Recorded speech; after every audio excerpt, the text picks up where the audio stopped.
What's going on, man? Welcome back to another episode of Inside the Game. Been a while since I've been on here, man. I ain't dropped a video in 2 weeks or whatever. Appreciate y'all for keep tapping in. Like I said, we on the road to 200. Finally passed that 100 subscriber mark. So yeah, man, let's keep it going. Of course, we all know it's NFL off season, so I mean, we got the combine, we got the draft, and those things, free agency coming up. But of course, the football content naturally probably just gonna slow down. Probably gonna focus more in on NBA. But something is better than nothing. So y'all can see by the title of the video, I feel like this is a very polarizing topic among Atlanta Falcons fans at this point. Besides the coach, I mean, the quarterback is always going to be like the most, sensitive or, just polarizing topic where you get the most different of opinions or whatever. Especially right now with the situation the Falcons got going on. I guess the question I really want to pose today, as y'all can see by the title, is, is 2026 Penix's last chance, or is he even going to be the guy next year at this point? Like I said, just looking at it right now, what we got so far, we got interviews by Ian Cunningham, we got interviews by Matt Ryan, we got interviews by Kevin Stefanski. These are people who are in the organization, and, from what they say, we're going to have people pull what they want to pull from it.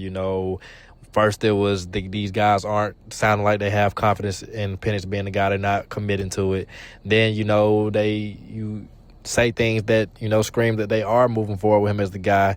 But then you have the insiders and people who report on these things with, different opinions. You got some people coming out saying things like it's not all good with Penix in the building. They are in the market for a starting quarterback. You got guys saying that, they don't even see him as the future right now. They don't see him as a lot to be the starter. Hell, even Stephen A., who we really don't want to pay much attention to at this point, especially when he's talking about the Falcons or anything besides blasphemy. He's saying Michael Penix damn near should just retire. So we got all these different opinions. We got all these different madness to sort out. I think the important thing to look at is what's in front of us right now that we know for sure.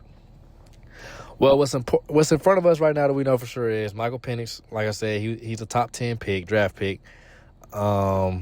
We all know the injury history. That's why I think for the most part we are in this kind of discussion or situation right now at all. Like I said, the talent is there, in my opinion. Can you get somebody who can consistently coach it out of them? Can you get somebody who can consistently put them in the right positions to show said talent? Is what I think Kevin Stefanski and this current coaching staff he has assembled is trying to say or do.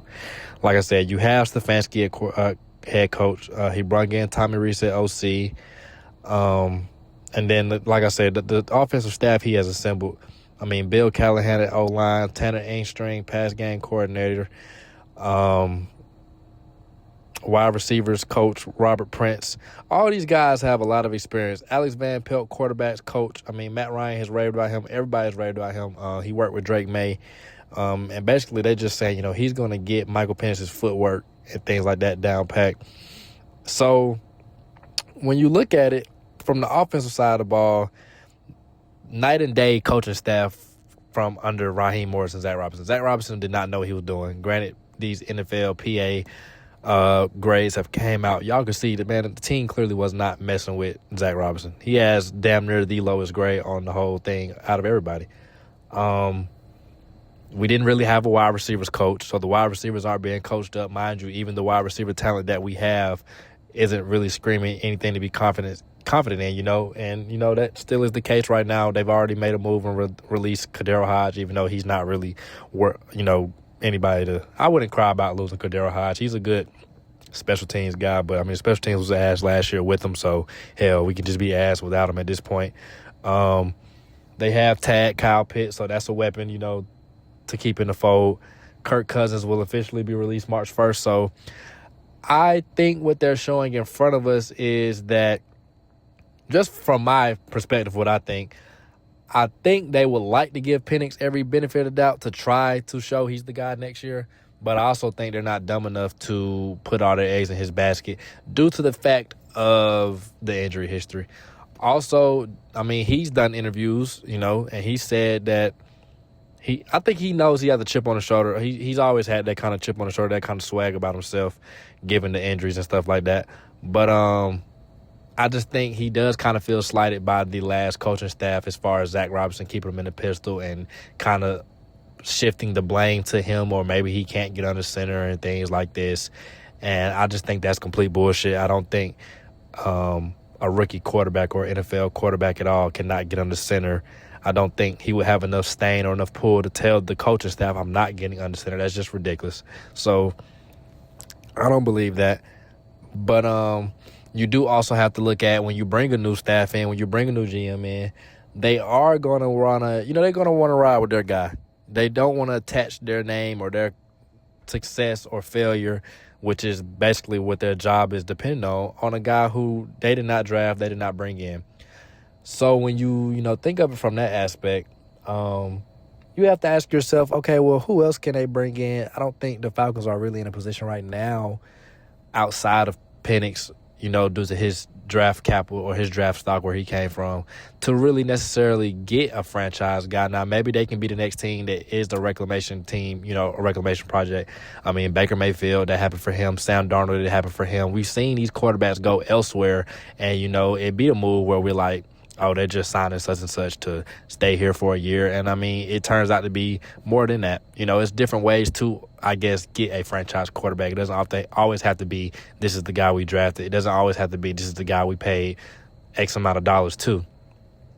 So when you go look at it from that angle, I mean, you got guys like Kyler Murray, who is, I guess he's trying to get released so he can be on the market. You got guys like Malik Willis, who they say he's for sure going to get paid $30 million per.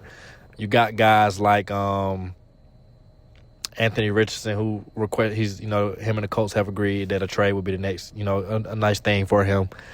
So, I mean, and then you got your veteran guys like Joe Flacco and, maybe a Jimmy Garoppolo, other guys like that. It's not going to be anybody sexy. It's not going to be anybody that we're like, oh, yeah, we just got such and such. I mean, it might be a little bit of that for some of the first couple guys I named.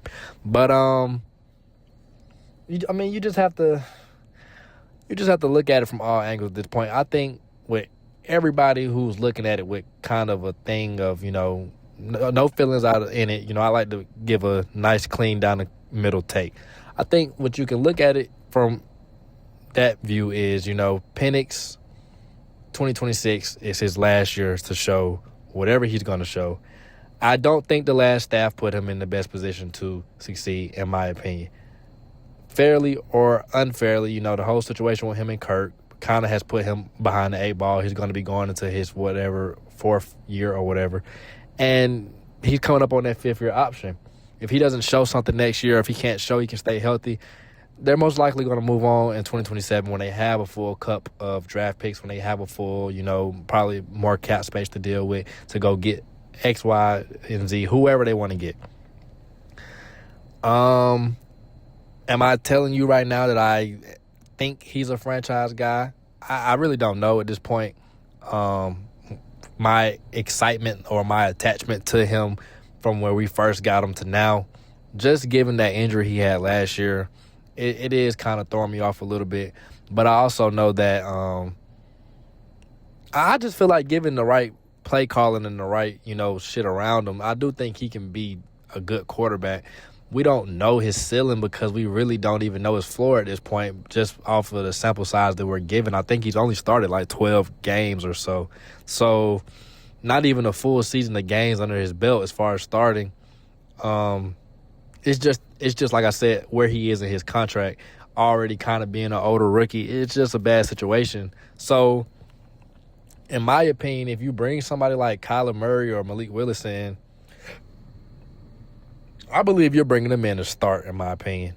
You got people like Derek Carr out there as well, thinking about coming out of retirement, but he's looking at contenders or whatever, so I don't know where he ranks the Falcons or whatever. I mean, he'll get the chance to play the Saints twice a year, so hell, even Kirk Cousins may be on a discount coming back if he goes out there and sees nothing's for him. But I don't know, man. It's a difficult situation. It's not a good situation for me personally as a Falcons fan to be in when you, like I said, since Matt Ryan has retired. Motherfucker then retired and came back in a front office position, and we still can't seem to get the the quarterback position settled. I do, like I said, think that there is more than one way to get around this situation. Like I said, it doesn't have to be a guy you draft. It doesn't have to be a guy you sign to the biggest contract in the league. You just have to bring the right guy in, the right situation, have the right stuff around him. I think this offense is set up clearly that we know Bijan Robinson is the best player on our team, and we know that we are going to be a run-first football team just based off Kevin Stefanski. We know the tight end and play-action game is going to be prevalent in this offense, hence why they are quick to tag Kyle Pitts. I think they tagged him on the first day of the March 3rd or whatever that day is. I mean, they tagged him before March 3rd. I think the first day they could put the tag out there for him. You know, they got right to it. So you still have Drake London. You know, you're going to need more wide receivers. Probably going to need to pad up the O-line a little bit. But it's there. The defense is going to be what it's going to be. Again, I believe you still got the same infrastructure in place. You know, you want to add on to it. You might lose a couple free agents here and there. We don't know the situation with James Pierce at this point. But it's just that quarterback position, man, is going to be tough to navigate. But if I had to make a prediction right now, I think you at least bring somebody in to compete with Penix. Make him win the job. Make him show you in 2026 he can stay healthy, he can play at a certain level. You know, that's what I'm thinking right now. Like, without a doubt, they're going to bring somebody in. Just off the injury history alone, not even knowing if he'll be ready week 1. You're going to bring somebody in because at this point, you don't even have a backup. Now, what level of backup or whoever you bring in at this point is going to tell us their trust or what they feel about Penix. If they bring in a Kyler Murray or Malik Willis at a certain price tag, okay, they most likely is an open job and it's open competition. And who knows, if Penix is not ready by week 1, he's not even in, practicing or things like that, probably going to be tough for him to win that job as a starter. Honestly, I would not mind a Kyler Murray or Malik Willis to add that, read option or that boot, that waggle, all that element to our offense. But I also, like I said, would like to see Penix with proper staff, proper weaponry, a full season under his belt, which is on him or necessarily God-given ability to stay healthy. It's not anything he can control. But, yeah, I'm just looking at it from based off what I've seen. This was the concern with him coming in. Some of the accuracy issues, some of the injury issues, some of the mobility things. These were some of the issues. So, like I said, I mean, hell, I think if they bring in like an Anthony Richardson, you still can do that same, movement things I was referring to, like with Malik or Kyler. Anthony Richardson is the reclamation project at this point. It hasn't looked good at all anywhere he's been, in my opinion, as far as college and the NFL. But if you want to just get him a new situation, have a capable backup, or maybe he can start here and there. Maybe he comes over here and he takes the Sam Darnold, the Baker Mayfield, the Daniel Jones, the Geno Smith to an extent route. Maybe he takes that. I don't know. We've seen it before. But yeah, man, that's where we're at with it right now. Like I said, it's too early to necessarily tell. We don't know. But I do think we can get a good sense of it based upon who they do decide to bring in, If they bring in a Joe Flacco or a veteran like that, you most likely can figure out they probably just want certain guy to start here and there, be a, good veteran person in Michael Penix's ear, somebody to, already know Stefanski's system can, help accelerate the rest of the offense as far as learning it. But we'll see. At this point, it's all speculation. Thought it was just something good to talk about. Y'all let me know what y'all think down in the comments, man. I think this is an interesting thing. We have a lot of different opinions on Michael Penix and his fan base.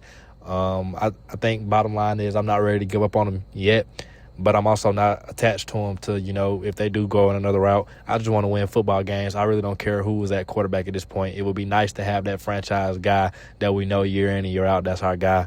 But I just want to win football games if that's what Penix or whoever said they bring in, or if it's a guy in the draft next year, whoever.